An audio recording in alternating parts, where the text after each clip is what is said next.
Chapter 1. Silent Years. Jackie Braxton stared at her phone like it had personally betrayed her. The screen glowed in the dim light of her apartment, illuminating a timeline of neglect, missed calls, unanswered texts, and a glaring absence of her father's name anywhere recent. She scrolled back, thumb trembling, until the dates blurred together. 3 years. 3 years since he last reached out. For since she had. Her stomach twisted. She was 24, engaged, and somehow had managed to erase the man who raised her from her life without even noticing. Roger's words echoed in her head like a judgment she couldn't escape. Before I can promise my life to you, I need to meet the other half of who raised you. At first, she'd laughed. Of course her dad would love Roger. Mike Olsen was steady like a mountain, always there, always strong. But then the laughter died when she realized she hadn't spoken to him in years. Not months. Years. Jackie pressed the heel of her hand to her forehead, trying to breathe past the rising panic. How had she let this happen? She loved her dad. She did. He was the quiet hero of her childhood. The man who worked late, fixed broken bikes, and showed up to every recital with flowers that smelled faintly of gasoline because he bought them from the gas station on the way. He was the shadow that caught her when she fell, and she erased him. Her chest burned with shame. She could call him now, but the thought of hearing his voice, older, maybe colder, made her throat close. He deserved more than a phone call. He deserved an apology face to face, which was how Jackie found herself driving across town to an address she'd never been to before. The GPS led her through streets that grew progressively worse, until the Christmas lights dangling from sagging porches looked less festive and more desperate. The cheerful reds and greens were dim, some bulbs flickering like they were giving up. Jackie gripped the steering wheel tighter, her engagement ring catching the glow of passing headlights. It felt heavy now, like a weight instead of a promise. When she pulled up to the building, her breath hitched. It wasn't just run down. It was heartbreaking. The apartment complex sagged under the weight of neglect, its paint peeling like old wallpaper. Rust streaked the metal railings, and the cracked sidewalk led to a door with numbers that looked like they'd been glued on by someone who'd given up halfway. A dented mailbox leaned against the wall like it had lost the will to stand. Jackie's tears finally broke free, hot and relentless. Her father, the man who worked himself into exhaustion to give her and her mom everything, was living here? She killed the engine and sat in silence, gripping the steering wheel until her knuckles whitened. This was what his loyalty earned him. His wife cheated. His daughter vanished. And now he was eating Christmas alone in a place that smelled like despair. Jackie stepped out of the car on shaky legs. The cold bit at her cheeks, but she barely felt it. The air smelled faintly of exhaust and something fried from a nearby diner. A dog barked in the distance, sharp and hollow. She walked up the cracked sidewalk, rehearsing apologies in her head, none of which sounded good enough. I'm sorry I disappeared. I'm sorry I chose Mom's happiness over yours. I'm sorry I didn't notice you were drowning. At the door, she raised her hand to knock, then froze. Movement flickered through the thin curtains. Jackie's breath caught. She leaned closer, peeking through the narrow gap, and the sight stole the air from her lungs. Her father sat at a makeshift table, a cardboard box draped with a faded towel, a laptop perched on top, streaming something she couldn't see. He was eating a TV dinner, the kind with mashed potatoes that looked like glue. His hair was grayer now, temples silvered like frost. His shoulders slumped, his face hollowed by time and something heavier. The smile she remembered, the easy, warm curve that made everything feel safe, was gone. In its place was a man who looked surrendered. The apartment was clean but bare, furnished with mismatched pieces that screamed secondhand. A sagging couch, a chipped coffee table, a single lamp casting a weak glow. No pictures, no warmth, just survival. Jackie's throat burned. This wasn't her dad. Or maybe it was, and she just never bothered to see him after life gutted him. She pressed her forehead to the cold glass, tears blurring her vision. How do you bridge a gap this wide? How do you walk in and say, "Sorry I abandoned you while you drowned"? Her courage crumbled. Shame swallowed her whole. Without knocking, Jackie turned and fled, her boots crunching against the frostbitten sidewalk. She drove home in silence, the image of her father etched into her mind like a scar. By the time she reached her apartment, her hands were trembling so badly she could barely unlock the door. She collapsed onto the couch, staring at the twinkling Christmas lights she'd strung up last week. They looked mocking now, cheerful lies in a season that suddenly felt hollow. She had no idea how to fix this, no idea if he even wanted her to, and the worst thought of all sat heavy in her chest. Did she deserve his forgiveness? Jackie curled up on the couch, pulling a blanket around her shoulders like armor. Her phone buzzed, a text from Roger asking if she'd talked to her dad yet. She stared at the screen, unable to type a response. How could she explain what she saw? How could she admit that the man who raised her was living in a place that looked like Hope had packed up and left years ago? Her mind replayed the image of him eating alone, the flicker of the laptop screen painting his face in pale blue light. He looked like someone who had stopped expecting good things to happen, and she had helped put him there. Jackie pressed her palms to her eyes, trying to stop the tears, but they kept coming. She thought about Christmas mornings when he wore that ridiculous Santa hat and burned the pancakes because he insisted on cooking. She thought about the time he drove 3 hours in a snowstorm to bring her a forgotten textbook. She thought about every quiet act of love and how she repaid him with silence. The guilt was suffocating. She whispered into the empty room, voice cracking, "Dad, I'm so sorry." But the walls didn't answer. Chapter 2. The apartment window. Jackie sat at her kitchen table, staring at her untouched coffee. Her hands were still trembling from what she'd seen through that cracked curtain. She couldn't shake the image of her father, alone, gray, eating a TV dinner like it was punishment. The guilt was a living thing now, clawing at her ribs. She needed advice, and there was only one person she'd ever gone to for that, even when that person was half the reason her world had fractured. Stephanie answered on the second ring, her voice bright and airy, like Christmas carols on a radio. "Jackie, sweetheart, how's wedding planning?" Jackie swallowed hard. "Mom, we need to talk." The cheer in Stephanie's tone faltered. "Okay, what's wrong?" Jackie hesitated, then blurted, "Roger wants to meet Dad before the wedding." A pause. "Oh." Stephanie's voice softened. "Well, that's not unreasonable." Jackie's laugh was sharp, humorless. "Not unreasonable? Mom, I haven't spoken to him in years." Stephanie sighed. "Jackie, you were busy. College, work, life." "Stop." Jackie's voice cracked like ice. "Don't make excuses for me. I didn't just get busy. I erased him." Stephanie went quiet. Jackie pressed on, words tumbling out like stones. "I drove to his apartment today. Do you know where he lives? Do you even care?" "Of course I care," Stephanie said quickly, but her tone wavered. Jackie's throat burned. "He's in a rundown building that looks like it should be condemned. His furniture is secondhand. He was eating a TV dinner off a cardboard box." "A box, Mom. The man who worked himself into exhaustion so we could have everything is living like." Her voice broke. "Like he doesn't matter." Stephanie inhaled sharply. "Jackie, I thought he'd be okay." Jackie slammed her palm against the table, the sound sharp in the quiet kitchen. "You thought? You humiliated him, Mom. You cheated on him and then tossed him aside like trash. And I..." Her voice cracked. "I defended you." Stephanie's breath hitched. "Jackie, no." Jackie's eyes burned with tears. "You don't get to talk right now. Do you know what I saw in his face? Nothing. No anger, no joy. Just nothing. You broke him. And I helped." Stephanie's voice trembled. "I never meant." Jackie laughed bitterly. "You never meant? You stayed with him for 19 years because he paid the bills. Then the second I left for college, you filed for divorce. And the affair? Was that an accident too?" Stephanie's silence was deafening. Jackie's hands curled into fists. "He didn't deserve what you did to him. If you weren't happy, you could have left. But you had to humiliate him first." Stephanie whispered, "I was lonely." Jackie's laugh was sharp, jagged. "Lonely? He worked himself to death for us. For you. And you were lonely? God, Mom." She wiped at her eyes, furious at the tears. "You know what's funny? I'm your daughter. And the one thing we're both good at is hurting the one man who never deserved anything but love." Stephanie sobbed softly on the other end. "Jackie, please." Jackie cut her off, voice shaking with rage and grief. "Don't. Just don't. I don't even know how to fix this. I don't know if he'll let me. And honestly, I don't know if I deserve it." The silence stretched, heavy and suffocating. Finally, Stephanie whispered, "I thought he'd move on. He always bounced back." Jackie's voice was flat now, hollow. "Well, he didn't. He drowned. And we didn't even notice." She hung up before Stephanie could answer, her chest heaving like she'd run a marathon. The Christmas lights on her tree blinked cheerfully, oblivious to the wreckage in her heart. Chapter 3. Mike's world. Mike Olsen had grown used to silence. It wasn't the peaceful kind. The kind that wraps around you like a warm blanket.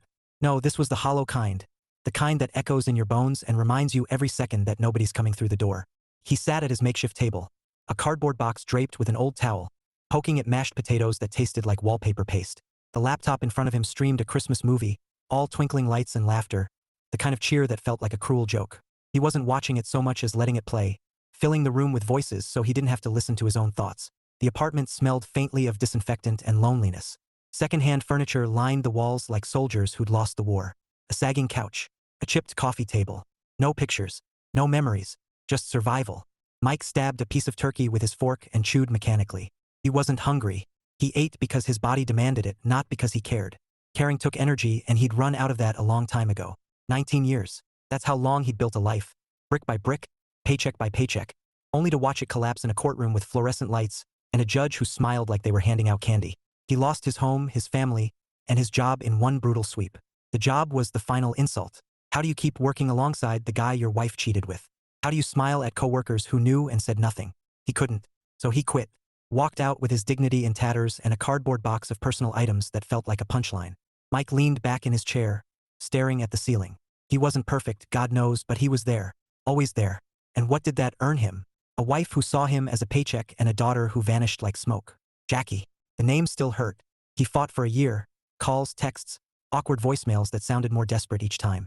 And then he stopped. Not because he stopped loving her, but because he refused to beg for scraps of affection. If she wanted him gone, fine. He'd give her what she wanted. He chuckled bitterly, the sound harsh in the empty room. Funny thing about silence, it becomes a habit. You stop expecting voices. You stop expecting anything. The laptop chimed, a calendar reminder he'd forgotten to delete. Christmas Eve, family dinner. Mike stared at it until the letters blurred. He closed the tab and pushed the laptop away, appetite gone. His phone buzzed. Mike frowned. Nobody texted him. Nobody called. He picked it up, expecting spam, and froze. Jackie. Hi, Dad. Can we talk? The words glowed on the screen like something unreal. Mike stared at them, his pulse thudding in his ears. 3 years of nothing, and now this? He typed, deleted, typed again. Finally, he settled on, Mike, sure. When? The reply came fast. Jackie. Tomorrow? Lunch? I'll bring someone. Mike's jaw tightened. Someone. He didn't ask who. Didn't ask why. He just typed. Mike. Okay. He set the phone down and stared at it like it might bite. His chest felt tight. Not with joy, he wasn't that naive, but with something heavier. Wariness. Resentment. Hope, maybe, buried so deep it barely breathed. Mike stood and walked to the window. Outside, Christmas lights blinked on sagging balconies, trying too hard to look cheerful. He wondered what Jackie wanted. He wondered if he cared. He wasn't sure of the answer. Chapter 4. The first call. Mike stared at his phone long after Jackie's message disappeared from the screen. The apartment felt smaller now, like the walls were leaning in, waiting for him to make a move. He rubbed a hand over his face, the stubble scratching his palm. 3 years of silence, and now she wanted lunch. Tomorrow. He wasn't ready. Hell, he didn't even know what ready looked like anymore. The phone buzzed again. Jackie. Can I call you? Mike's thumb hovered over the screen. He could ignore it. Pretend he was busy. Pretend he didn't care. But the truth was, he cared too much, and that was the problem. He hit accept before he could talk himself out of it. Dad. Her voice was tentative, soft, like she was afraid he'd hang up. Mike swallowed hard. Jackie. The silence stretched, thick and awkward. He could hear her breathing, quick and shallow, like she was running a race she didn't train for. How are you? She asked finally. Mike let out a short laugh, humorless. I'm alive. Another pause. I'm sorry, she whispered. Mike's jaw tightened. For what? For everything. Her voice cracked. I should have called. I should have. Yeah, Mike said, sharper than he intended. He closed his eyes, forcing his tone down. You didn't. I know. Jackie sounded like she was choking on guilt. I don't have an excuse. Mike leaned back in his chair, staring at the ceiling. You don't need one. You made your choice. Her breath hitched. Dad, please don't say that. What do you want me to say? Mike asked quietly. That it didn't hurt? That I didn't notice when my daughter stopped calling? Jackie's voice trembled. I thought you were okay. Mike laughed again, bitter this time. Okay? Jackie, I lost everything. And you were gone. I'm sorry, she said again. And this time it sounded like a prayer. Mike pinched the bridge of his nose. He didn't want to do this over the phone. He didn't want to bleed out old wounds through a speaker. You said lunch. Yes. Her voice steadied a little. Tomorrow. I want you to meet someone. Mike's stomach sank. Someone. My fiancé, Jackie said softly. Roger. Mike closed his eyes. Of course, this wasn't about him. It was about her life, her wedding, her perfect Christmas. He was a box to check off, a formality before the vows. When? He asked. Noon? At Bella's Cafe. It's near downtown. Mike hesitated. He could say no. He could tell her to live her life and leave him out of it. But something, maybe pride, maybe curiosity, made him say, fine. Jackie exhaled like she'd been holding her breath for years. Thank you, Dad. Mike didn't answer. He ended the call and set the phone down gently, like it might explode. Across the room, the Christmas movie played on, oblivious. A couple kissed under mistletoe, laughter spilling like champagne. Mike stared at them, wondering what it felt like to be that happy. He didn't know anymore. Chapter 5. The meeting. Bella's Cafe smelled like cinnamon and fresh bread, the kind of cozy warmth that usually made Mike feel nostalgic. Today, it just made him want to leave. He stood near the entrance, hands shoved deep in his jacket pockets, scanning the room for Jackie. She was already there, sitting at a corner table with a man who looked like he belonged in a magazine ad for winter sweaters. Tall, clean-cut, confident. Roger, Mike guessed. Jackie spotted him first. Her face lit up, but the smile didn't reach her eyes. She waved, hesitant, like she wasn't sure he'd come. Mike walked over slowly, every step heavy with years of silence. Jackie stood, arms twitching like she wanted to hug him but didn't know if she had the right. Mike spared her the decision by nodding instead. "Dad," she said softly. "Thank you for coming." Mike slid into the chair opposite her, ignoring the way Roger rose politely and extended a hand. "Mr. Olsen," Roger said, voice calm, steady. "It's good to finally meet you." Mike shook his hand, firm but brief. "Mike," he said. "Mr. Olsen makes me sound like I still have a mortgage." Roger chuckled awkwardly. Jackie winced. The waitress appeared, all smiles and holiday cheer. "Coffee? Tea?" "Coffee," Mike said. "Black." Jackie ordered a latte she wouldn't drink. Roger asked for green tea. When the waitress left, silence settled like frost. "So," Mike said, leaning back, "you're the fiancé." Roger nodded. "Yes, sir." Mike raised an eyebrow. "Sir? I'm not your commanding officer." Roger smiled faintly. "Habit. My dad drilled manners into me." Mike grunted. "Good for him." Jackie cleared her throat. "Roger wanted to meet you before the wedding." Mike's gaze flicked to her, sharp. "Before the wedding?" Roger spoke up, calm but firm. "I've been with Jackie for 4 years. I've never met you. I don't know anything about you. That didn't sit right with me." Mike studied him for a long moment. "So this is about checking boxes." Roger didn't flinch. "No. It's about knowing the man who raised the woman I love." Mike's laugh was short, bitter. "Raised, yeah. Until she decided I wasn't worth a phone call." "You say this isn't about checking boxes for your wedding, Roger. But you've been with my daughter for 4 years, and this is the first time the topic of her dad came up?" "Really?" Roger's cheeks flushed, and he looked embarrassed but stayed silent. Jackie flinched like he'd slapped her. "Dad?" Mike held up a hand. "Don't. You had 3 years." Roger shifted slightly, tension creeping into his shoulders. "I don't know what happened between you two, but—" Mike cut him off, voice like steel. "You want to know what happened? Fine. Your future wife sided with her mother after she cheated on me. 19 years of marriage, and I was just a paycheck. When Jackie left for college, her mom filed for divorce. Said she wanted to be happy. Turns out she'd been sleeping with a guy I worked with for years." Roger's jaw tightened. Jackie's eyes brimmed with tears. "Dad, please." Mike ignored her. "I lost my home, my job, my family, and while I was drowning, Jackie didn't even throw me a rope. She defended her mother. Then she vanished from my life so completely. There were nights I wondered if it was all a dream." The silence was deafening.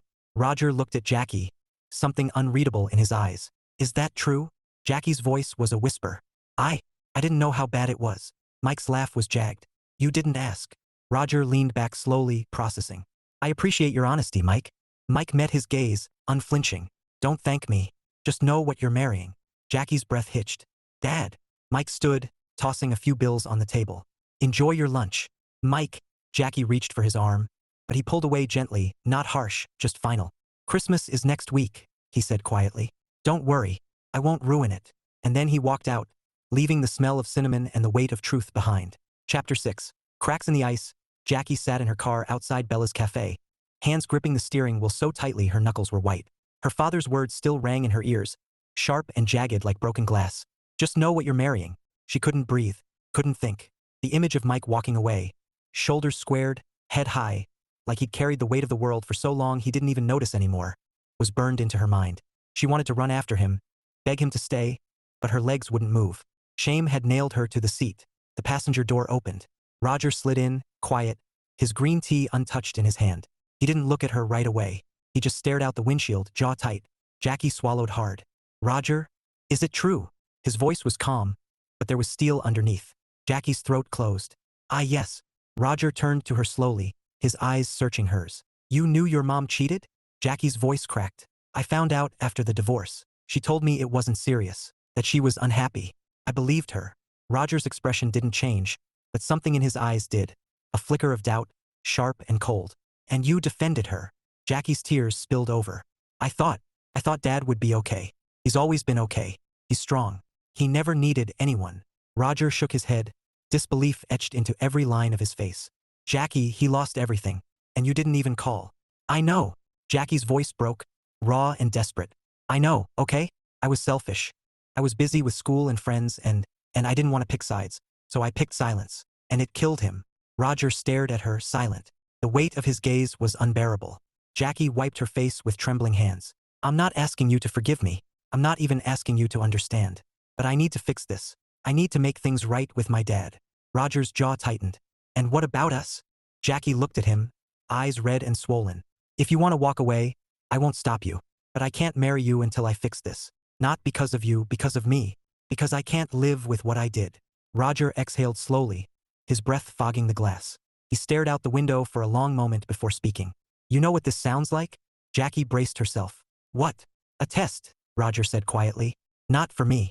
For you. Jackie frowned. What do you mean? Roger turned back to her, his eyes steady now. If you'd chased me and let your dad go, I'd have walked away. Because that would have told me everything I needed to know about loyalty. Jackie's breath caught. Roger. He reached for her hand, his grip firm but not warm. Fix it, Jackie. Whatever it takes. I'll wait. But if you give up on him again, we're done. Jackie nodded, tears streaming down her cheeks. I won't. Roger squeezed her hand once, then let go. Then start now. Jackie stared at the dashboard, her heart pounding like a drum. For the first time in years, she felt something stronger than guilt, resolve. She wasn't going to lose her father. Not again. Chapter 7. A Christmas invitation. Jackie stared at her phone for a long time before typing the message. Her fingers hovered over the keyboard, trembling like they were afraid of rejection. She'd rehearsed the words in her head 100 times, but they all sounded wrong. Too casual, too desperate, too everything. Finally, she typed, Jackie, Dad, would you come to Christmas dinner? At my place. Just us. Please. She hit send before she could chicken out, then sat back, heart pounding like a drum. The silence that followed was unbearable. Every second stretched like an hour. She imagined him reading it, imagined the look on his face. Cold, distant, maybe even angry. Her phone buzzed. Mike, why? Jackie blinked at the single word, sharp and blunt like a blade. She swallowed hard and typed back, Jackie, because I miss you, because I need to make things right. The reply didn't come right away. Jackie stared at the screen until her vision blurred. She pictured him sitting in that sparse apartment, weighing whether she was worth the risk, whether she'd hurt him again. Finally, the phone buzzed. Mike, I don't do pity invites. Jackie's chest tightened. She typed fast, fingers flying. Jackie, it's not pity. It's Christmas. And I want you there. No strings. No speeches. Just dinner. Another long pause. Jackie's stomach churned. She imagined him shaking his head, deleting the message, walking away from her for good. Then Mike, I'll think about it. Jackie exhaled like she'd been holding her breath for years. It wasn't a yes, but it wasn't a no. It was hope, fragile, flickering, but alive. Mike sat on his couch, phone in hand, staring at Jackie's message like it was written in a foreign language. Christmas dinner. At her place. Just us. He didn't know what to feel. Part of him wanted to say yes, if only to see her, to hear her voice without the static of guilt. Another part, the louder part, wanted to say no, to protect what little was left of him from another round of disappointment. He rubbed a hand over his face, sighing. Christmas used to mean laughter, lights, Jackie tearing into gifts with a grin that could melt snow. Now it was just another day on the calendar, marked by silence. Could he sit across from her and pretend the last 3 years didn't happen? Could he swallow the bitterness long enough to taste something like peace? Mike stared at the blinking cursor in the message box. He typed, deleted, typed again. Finally, he settled on Mike. I'll let you know tomorrow. He set the phone down and leaned back, staring at the ceiling. Outside, snowflakes drifted past the window, soft and silent. Mike wondered if forgiveness was like snow, beautiful from a distance, cold when it touched you. Chapter 8. Decked the halls with awkward. Jackie had been cleaning for hours, though the apartment was already spotless. Every speck of dust felt like a personal insult. She rearranged the centerpiece 3 times, swapped out the napkins twice, and burned the first batch of sugar cookies so badly the smoke alarm staged a protest. Perfect, she muttered, staring at the charred cookies. Just perfect. Roger leaned against the counter, arms crossed, watching her spiral with the patience of a man who knew better than to intervene. You know, he said gently, he's not coming here to inspect your baking skills. Jackie shot him a look. He's coming here to judge my soul. Roger smiled faintly. Then maybe don't set the apartment on fire. Jackie groaned, tossing the ruined cookies in the trash. I need this to go right. Roger walked over, resting a hand on her shoulder. It will. Just breathe. Jackie tried. She really did. But when the knock came at the door, her lungs forgot how to function. She froze. Roger gave her a reassuring nod and opened the door. Mike stood there, snow dusting his jacket, his breath curling in the cold air. He looked older, yes, but solid. Like a man who'd been through hell and learned how to live with the burn marks. His eyes flicked over Roger, then landed on Jackie. Hi, Jackie said, voice trembling. Mike nodded. Hi. The silence stretched until Roger stepped in. Come in, Mike. Merry Christmas. Mike stepped inside slowly, his gaze sweeping the apartment. Warm lights twinkled on the tree, garland draped across the mantel, stockings hung like promises. It smelled like cinnamon and something slightly burnt. Nice place, Mike said, his tone neutral. Thanks, Jackie whispered. Can I take your coat? Mike hesitated, then shrugged out of it. Jackie hung it carefully, like it was made of glass. "Dinner's almost ready," she said, forcing cheer into her voice. "Make yourself comfortable." Mike glanced at the couch, then at the tree. "You've got more decorations than we ever had." Jackie winced. "Yeah, I wanted it to feel festive." Mike grunted, settling onto the couch. Roger offered him a drink. "Coffee? Wine?" "Coffee," Mike said. "Black." Jackie busied herself in the kitchen, heart pounding. She could hear Roger trying to make small talk. "So, Mike, how was the drive?" "Fine. Cold out there." "Yep." Jackie closed her eyes. "This is going great." She carried out the roast chicken, praying it wasn't dry. Mike eyed it like it might bite him. Jackie forced a smile. "I hope you're hungry." Mike shrugged. "I ate lunch." Jackie's stomach dropped. "Oh, but I'll try some," he added, almost as an afterthought. They sat. The clink of silverware was deafening.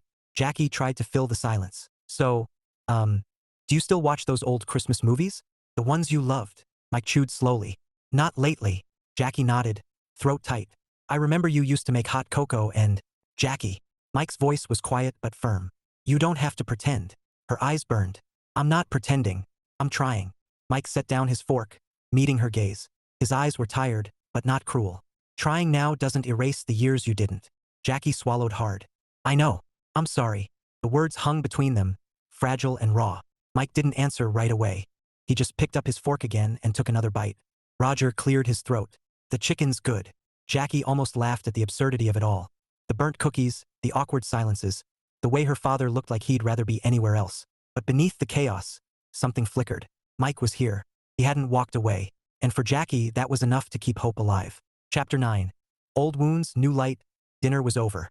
The plates sat empty, the roast chicken reduced to bones, and the silence between them felt heavier than the snow piling up outside. Roger had excused himself to take a call in the other room, leaving Jackie and Mike alone at the table. Jackie stared at her hands, twisting the napkin until it frayed. Her heart pounded like a drum. She'd imagined this moment 1,000 times, rehearsed apologies in the mirror, but now that it was here, the words felt like shards in her throat. Mike sipped his coffee, calm on the surface, but Jackie could see the tension in his jaw, the way his fingers curled around the mug like it was the only solid thing in his life. "Dad," she whispered. Mike didn't look up. "Jackie." She swallowed hard. "Thank you for coming." Mike set the mug down slowly. "You asked."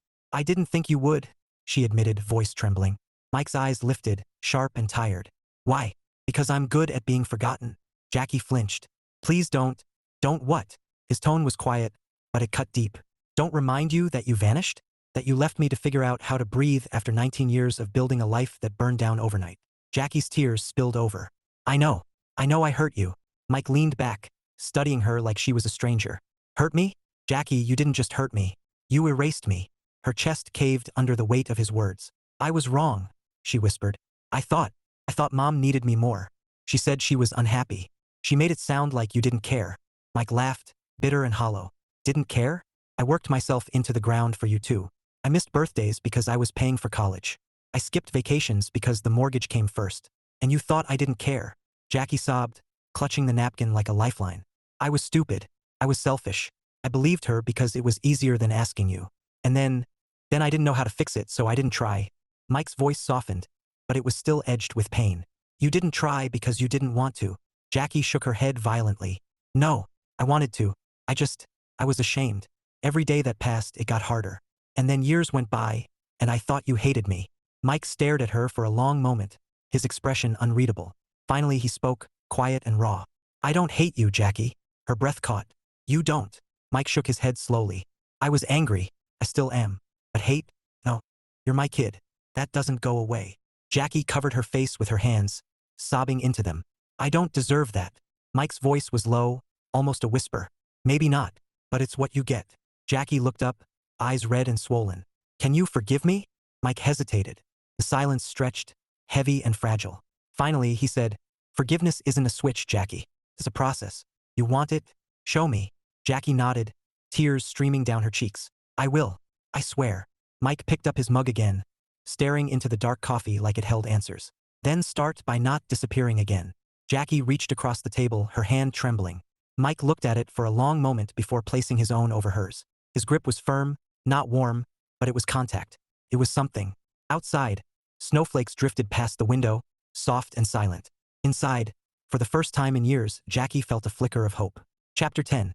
Unexpected sparks. Mike hadn't planned on staying long. Dinner was awkward enough. Jackie's nervous chatter, Roger's polite attempts at conversation, and the roast chicken that tasted like it had been cooked with equal parts hope and fear.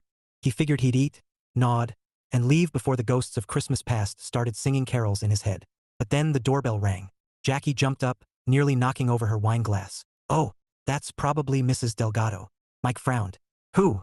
Jackie opened the door to reveal a woman in her 60s wearing a sequin Santa hat and holding a tray of tamales like a peace offering. "Merry Christmas, sweetheart," Mrs. Delgado sang, sweeping into the apartment like a festive hurricane. "I brought food. You look too skinny to be hosting." Jackie laughed nervously. "Mrs. Delgado, this is my dad, Mike." Mrs. Delgado turned to Mike, eyes sparkling. "Well, aren't you handsome?" "Jackie never told me her father was a silver fox." Mike blinked. Thanks." Roger choked on his coffee. Jackie turned crimson. "Mrs. Delgado." "What?" Mrs. Delgado shrugged, setting the tray down. "If I were 20 years younger." Mike coughed into his hand, fighting a smile he hadn't felt in years. "Appreciate the compliment." Before Jackie could die of embarrassment, the doorbell rang again. This time, it was Roger's parents, Mr. and Mrs. Braxton, armed with a bottle of wine and expressions that said, "We're here to judge everything." Jackie's eyes widened. "You didn't tell me they were coming." Roger winced. "Surprise." Mike muttered under his breath. "This just keeps getting better." Introductions flew like snowballs. Mrs. Braxton eyed Mike with polite curiosity. "So you're Jackie's father. We've heard very little about you." Mike smiled thinly. "Story of my life." Jackie shot him a warning look, but Mike just sipped his coffee, enjoying the tiny spark of rebellion. The apartment filled with voices, laughter, and the smell of tamales mixing with roast chicken. Mike found himself cornered by Mr. Braxton, who launched into a monologue about golf swings and market trends. Mike nodded occasionally, wondering if this was his punishment for showing up. Then came the misunderstanding. Mrs. Delgado, bless her festive soul, leaned toward Mrs. Braxton and whispered, loud enough for half the room to hear, "You know, Jackie's father is single." Mrs. Braxton blinked. "Oh." Mike froze mid-sip. Jackie's eyes went wide. Roger looked like he wanted to crawl under the table. Mrs. Delgado continued cheerfully, oblivious to the tension. "And he's got that rugged, brooding thing going on, like one of those Hallmark movie guys." Mike nearly spit out his coffee. "Hallmark? Lady, I live in a one-bedroom with a cardboard box for a table." Mrs. Delgado waved a hand. "Details. Women love a fixer-upper." The room erupted in laughter. Roger, Jackie, even Mrs. Braxton chuckled despite herself. And for the first time in years, Mike laughed too. Really laughed. The sound startled him, rusty but real, like a door creaking open after years of being locked. Jackie caught his eye across the room. Her smile was soft, hopeful, and Mike felt something shift. Not forgiveness, not yet, but a crack in the ice. A spark. Chapter 11. The Christmas market. Snowflakes drifted lazily through the air as Jackie pulled her scarf tighter around her neck. The Christmas market stretched out before her like a scene from a postcard. Twinkling lights strung across wooden stalls, the scent of roasted chestnuts mingling with cinnamon and pine. Carolers sang near the fountain, their voices warm against the winter chill. She spotted Mike near the entrance, hands shoved deep in his jacket pockets, looking like he wasn't sure why he'd agreed to this. Jackie waved, her heart thudding. He saw her, hesitated, then walked over. "Hey," she said, smiling nervously. "Thanks for coming." Mike shrugged. "You said it wasn't dinner." Jackie laughed softly. "It's not. Just a walk. Some cocoa. Maybe a pretzel." Mike's mouth twitched like he was fighting a smile. "You bribing me with food now?" "Whatever works," Jackie said, relieved at the hint of humor. They started down the main path, weaving through crowds bundled in scarves and laughter. Jackie pointed at a stall selling handmade ornaments. "Remember when we used to make those paper snowflakes? You'd always cut yours too small." Mike grunted. "They were efficient. They were sad," Jackie teased. "Like snowflakes on a diet." Mike shook his head, but his lips curved slightly. Jackie felt a flicker of hope. They stopped at a cocoa stand. Jackie ordered two, handing one to Mike. He stared at the whipped cream mountain like it was a foreign object. "Don't tell me you forgot how to drink cocoa," Jackie said. Mike sipped, then raised an eyebrow. "This is good." Jackie grinned. "See? Progress." They wandered past a stall selling carved wooden figurines. Mike paused, picking up a tiny reindeer. His fingers traced the smooth edges, and for a moment, his expression softened. "Dad," Jackie said quietly. "I'm sorry." Mike set the reindeer down, his jaw tightening. "You've said that. I'll keep saying it," Jackie whispered. "Until you believe me." Mike looked at her then, really looked at her. His eyes were tired, but not as cold as before. "Believing isn't the hard part," he said. "Trusting again, that's harder." Jackie nodded, throat tight. "I'll earn it." They walked on in silence, the kind that didn't feel quite so heavy anymore. Jackie spotted a stall selling old vinyl records and laughed. You still have that ancient turntable? Mike smirked. It's vintage. It's prehistoric, Jackie shot back, and for the first time in years, they laughed together, quiet, but real.